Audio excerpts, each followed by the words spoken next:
Maureen McGuigan's helmed Lackawanna County's Department of Arts and Culture for more than 16 years. Part of that job involves putting together the Winter Market, an annual pop-up village in Scranton's downtown that showcases small businesses just in time for the holiday shopping season. Since 2018, L&A Tent Rentals has been the department's go-to source for rental tents needed to make that event happen.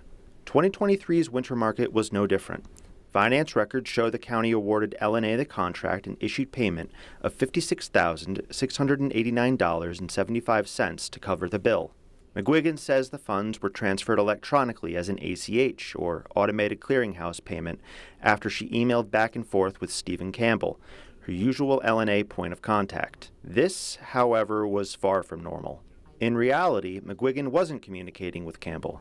She unknowingly transferred taxpayer money to somebody who mimicked his email and tone. That became clear once the real Campbell reached out and asked about L&A's unpaid invoice. You feel violated, and you feel obviously embarrassed. Like you're like, it was shocking. I didn't even know this was a scam. McGuigan made a report back in February with the Lackawanna County District Attorney's Office. According to court paperwork, investigators filed search warrants last month to try to find out who was behind the scam. The District Attorney's Office confirms it remains an ongoing criminal investigation. Meanwhile, McGuigan says she spent the last few months learning more about social engineering scams and how to spot them.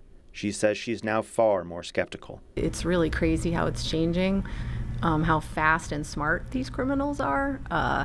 We think, oh, I would never fall for that, or how did she do? But the reality is anybody can fall for it, especially when they play on that trust that you have, or that established relationship, or they have information.